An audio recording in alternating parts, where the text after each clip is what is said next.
आज की इस वीडियो में हम BSc fourth semester zoology DSC ecology and wild life conversation and management का यहाँ पर हम लोग क्वेश्चन पेपर देखने वाले हैं।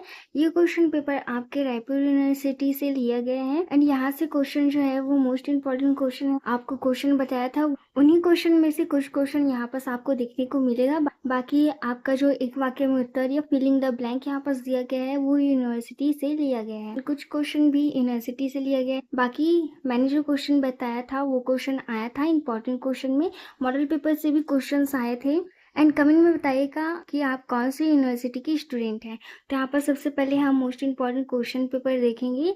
तो यहाँ पर दिए गए प्रश्न पत्र में दो खंड है, खंड आ और बा।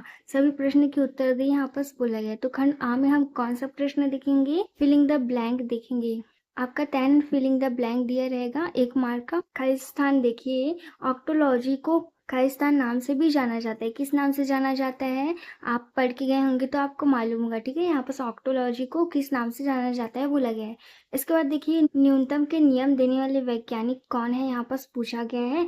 एंड इसके बाद यहाँ पर थर्ड क्वेश्चन देखिए, किसी निश्चित भौगोलिक क्षेत्र में किसी निश्चित समय पर रहने वाले लोगों की औसत संख्या को कहते हैं। क्या कहते हैं औसत संख्या को? किसी का परिभाषा दे दिया है, उसको क्या कहते हैं यहाँ पर बोला गया है। तो यहाँ पर आपको लिखना है क्या कहते हैं। इसके बाद नेक्स्ट देखिए, वायु पिरामिड का आकार जो स्थिर जनसंख्या को दर्शाता है, किसको दर्शाता है? यहाँ पर फिलिंग द ब्लैंक में आपको भरना होगा, ठीक है। फिलिंग द ब्लैंक आपके पर्सनल यूनिवर्सिटी में इसलिए दिया गया है ताकि आप एमसीक्यू क्वेश्चन से जो 2-4 नंबर ला रहे थे वो फिलिंग द ब्लैंक में भी ना आ पाए, इसलिए यहाँ पर से ऐसा एमसीक्यू क्वेश्चन दे दिया गया है। इसके बाद यहाँ पर नेक्स्ट क्वेश्चन देखिए, इकोटोन की स्थिति के लिए विशेष रूप से अनुकूल जीवित स्पीसीज कहलाती है। क्या कहलाती है वो स्पीसीज?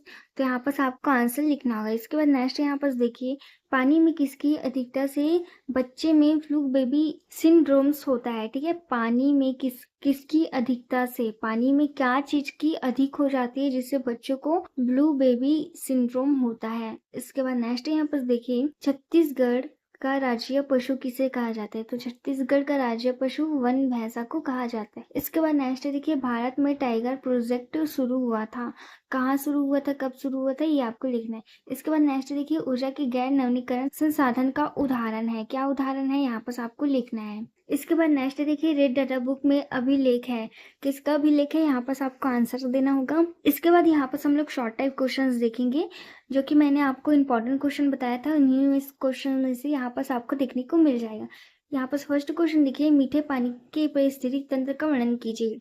आपको यहाँ पर 100 वर्ड में लिखना होगा एंड आप 1 से 1.5 पेज लिख सकते हैं इसका आंसर। तो मीठे पानी में पारिस्थितिक तंत्र का वर्णन कीजिए बोला गया है। पारिस्थितिक तंत्र मतलब ऐसा वाला पिरामिड आपको नहीं बनाना है, आपको इसका ऐसा डायग्राम होता है उस टाइप का आपको पारिस्थितिक तंत्र का वर्णन करना है, वो भी मीठे पानी में, या तालाब भी बोल सकते हैं आप यहाँ पास। इसके बाद यहाँ पास नीचे सेकंड क्वेश्चन देखिए, सेकंड यूनिट से लिया गया है। जीवन सारणी की परिभाषा देकर उसके प्रमुख घटकों का वर्णन कीजिए, यहाँ पास बोला गया है।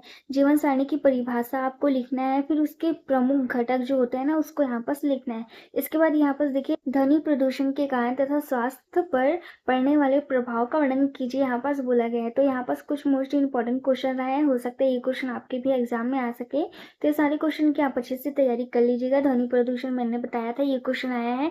इसके बाद जीवन सारणी क्वेश्चन भी यहाँ पास आया है। इसके बाद नेक्स्ट क्वेश्चन देखिए, जैव विविधता की विशेषता तथा स्तर का वर्णन कीजिए। यहाँ पास ये क्वेश्चन भी मैंने बताया था, जैव विविधता की विशेषता तथा स्तर का वर्णन कीजिए, ठीक है। जैव विविधता से यहाँ पास क्वेश्चन आया है। आई होप कि आपने अच्छे से करके गया होगा और ये क्वेश्चन को बनाया होगा। तो यहाँ पर सारे शॉर्ट टाइप क्वेश्चन जो मैंने जितना बताया था वो सारे क्वेश्चन यहाँ पर आपको देखने को मिल जाएगा। एंड इसके बाद हम लोग लॉन्ग टाइप क्वेश्चंस देखेंगे जो कि आपके एग्जाम में हर यूनिट से 2-2 क्वेश्चन पूछे जाते हैं। उसमें से आपको एक ही क्वेश्चन बनाना रहेगा, वो 10 मार्क का क्वेश्चन रहता है और इसमें आप 3 से 4 पेज आराम से लिख सकते हैं। तो यहाँ पर फर्स्ट क्वेश्चन देखिए, अजैविक कारकों का वर्णन कीजिए, यहाँ पर बोला गया है, ठीक है। अजैविक कारकों का वर्णन कीजिए, जो निर्जीव कारकों पर वर्णन कीजिए, ठीक है। उसको निर्जीव भी बोला जा सकता है। अजैविक कारकों का वर्णन कीजिए, यहाँ पर बोला गया। तो ये क्वेश्चन करके चले जाए, जैविक अजैविक घटक क्या होते हैं, ये सब आ सकता है।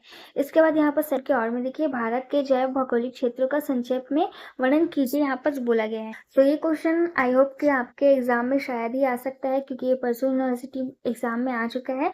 तो आप इसको कम ही देखिएगा। क्योंकि परसों यूनिवर्सिटी में हार्ड हार्ड क्वेश्चन आते हैं एंड दूसरे यूनिवर्सिटी में उतना हार्ड नहीं आता। इसके बाद सेकंड यूनिवर्सिटी क्वेश्चन देखिए, जनसंख्या विनिमय के बाहरी एवं आंतरिक कारकों का वर्णन कीजिए, यहाँ पर बोला गया है। ठीक है, जनसंख्या विनिमय के बाहरी एवं आंतरिक कारक का यहाँ पर आपको वर्णन करना है, तो ये क्वेश्चन को भी देख लीजिएगा।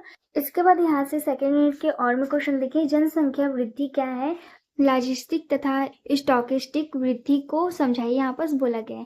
तो जनसंख्या वृद्धि क्या है मैंने आपको बताया था, इंपॉर्टेंट क्वेश्चन है, ये क्वेश्चन को करके चले जाइएगा। एंड यहाँ पर इसका मतलब जो जे आकार का जो ग्राफ करके गए होंगे ना, जे आकार का और एस आकार का, ये वहीं पास इसको यहाँ पास बोला गया है। तो ये क्वेश्चन है, थोड़ा क्वेश्चन जो है वो घुमा फिरा के दे दिया रहता है, तो ये क्वेश्चन को भी करके चले जाइएगा, आपके भी यूनिवर्सिटी में आ सकते हैं, इंपॉर्टेंट क्वेश्चन है। इसके बाद हम थर्ड यूनिट से क्वेश्चन देखेंगे। वायु प्रदूषण पर निबंध लिखिए, यहाँ पास बोला गया। मैंने आपको इंपॉर्टेंट क्वेश्चन में बताया था, वायु प्रदूषण, जल प्रदूषण, ध्वनि प्रदूषण, ये तीनों प्रदूषण को अच्छे से पढ़ लीजिएगा, ये आपके लॉन्ग टाइप के क्वेश्चंस में आता है। तो यहाँ पास आपका वायु प्रदूषण दिया गया है एंड ध्वनि प्रदूषण शॉर्ट टाइप के क्वेश्चंस में दिया गया है। तो आप क्या करिएगा, ये तीनों प्रकार जो होता है, वायु, जल और ध्वनि प्रदूषण होता है, ये तीनों क्वेश्चन को करके चले जाइएगा। आपके शॉर्ट या लॉन्ग टाइप के क्वेश्चंस में आ सकते हैं, ज़्यादातर लॉन्ग टाइप के क्वेश्चंस में ही आते हैं, तो आप पढ़ के जरूर चले जाइएगा। इसके बाद यहाँ पास और में क्वेश्चन देखिए, परिस्थितिक अनुक्रमण की परिभाषा देकर इसके प्रकारों का वर्णन कीजिए, यहाँ पास बोला गया है। परिस्थितिक अनुक्रमण की परिभाषा देकर इसके प्रकार का वर्णन कीजिए, यहाँ पास बोला गया। इंपॉर्टेंट क्वेश्चन है, ये क्वेश्चन भी मैंने बताया था, कर लीजिएगा आप करके। तो आई होप कि ये क्वेश्चन को आपने करके गया होगा, तो ये क्वेश्चन इंपॉर्टेंट है, आपके भी यूनिवर्सिटी में आ सकता है, ये क्वेश्चन को कर लीजिएगा, अभी तक आपका एग्जाम नहीं हुआ है तो। इसके बाद नेक्स्ट यहाँ पास क्वेश्चन देखिए, वन तथा वन्य जीव संरक्षण में तकनीकों के प्रयोग का वर्णन कीजिए। वन एवं वन्य जीवन संरक्षण की तकनीकों का वर्णन कीजिए, यहाँ पास बोला गया है। ये आपका फोर्थ यूनिट का क्वेश्चन है, तो ये क्वेश्चन को अच्छे से देख लीजिएगा। इंग्लिश मीडियम वाली स्टूडेंट आप यहाँ से देख सकते हैं क्वेश्चन।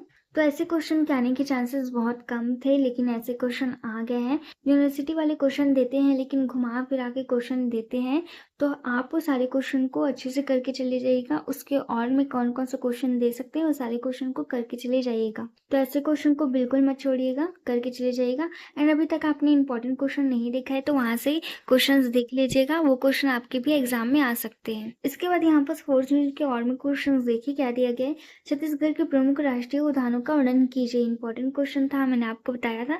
छत्तीसगढ़ के प्रमुख उद्यानों का वर्णन कीजिए, यहाँ पास बोला गया है। ठीक है, तो ये क्वेश्चन को कर लीजिएगा, ये क्वेश्चन भी आपके एग्जाम में आ सकता है। ये क्वेश्चन जो इम्पोर्टेंट है, ऑल यूनिवर्सिटी में आ सकता है। ये क्वेश्चन छत्तीसगढ़ से यहाँ पास पूछा गया है, एक भारत का भी पूछा गया था। तो ये दोनों क्वेश्चन को आप अच्छे से कर लीजिएगा, ये क्वेश्चन जो है आपके एग्जाम के लिए इम्पोर्टेंट है।